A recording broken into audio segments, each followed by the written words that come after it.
अब resistance training में भी 3 प्रकार के होते हैं, आइसोमेट्रिक कॉन्ट्रैक्शन, एसेंट्रिक कॉन्ट्रैक्शन और कॉन्सेंट्रिक कॉन्ट्रैक्शन।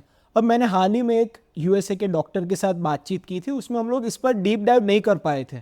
तो कई सारे लोगों ने मुझे कमेंट में ये समझाया भी था कि स्मिथ इसे थोड़ा डिबंक करना है, क्योंकि ये काफ़ी टेक्निकल हमें लग रहा है, हमें गूगल करना पड़ रहा है, 2-3 हमें कुछ पढ़ना पड़ रहा है।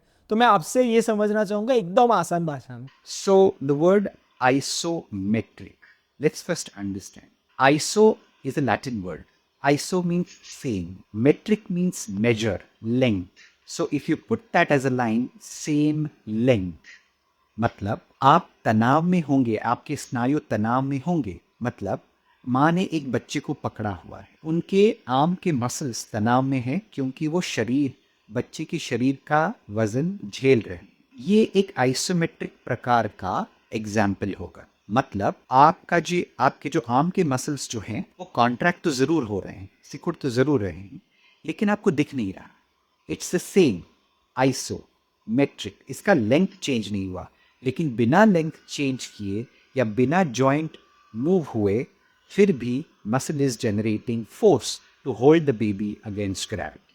गुरुत्वाकर्षण के विपरीत अपने बच्चे को वो पकड़ के रहे तो वो स्नायु वो सिकुड़ते हैं और वो लेंथ चेंज नहीं करते, लेकिन मसल फोर्स जरूर निर्माण करते। ऐसे वाली क्रिया जो होती है उसको आइसोमेट्रिक कॉन्ट्रैक्शन युक्त कसरत बोलते हैं। फॉर एग्जाम्पल, प्रचलित जो है वो बाइसेप्स, सब लोग बाइसेप्स जानते हैं। अगर आप डंबल को बीच में ही गुरुत्वाकर्षण के बीचों बीच अगर होल्ड करें, आपका एल्बो 90 हो जाए और उस पे आप अगर होल्ड करें तो उसको आइसोमेट्रिक कॉन्ट्रैक्शन कहें।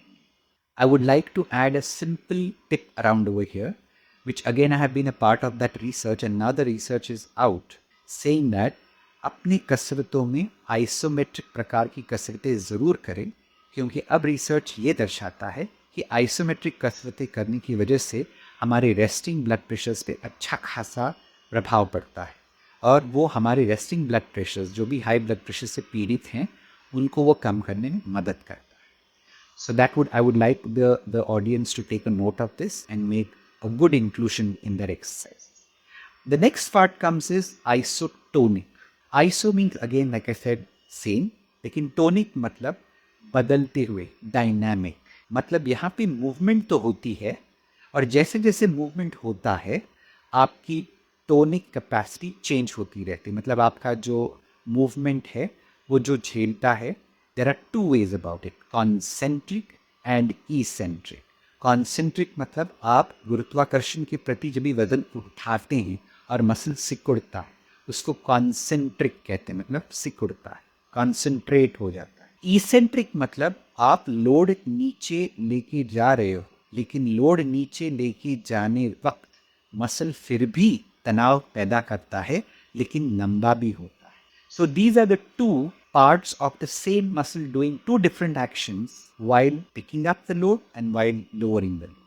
Taking it up is isotonic concentric, नीचे लेके जाने पर isotonic eccentric. So these are the two parts of it.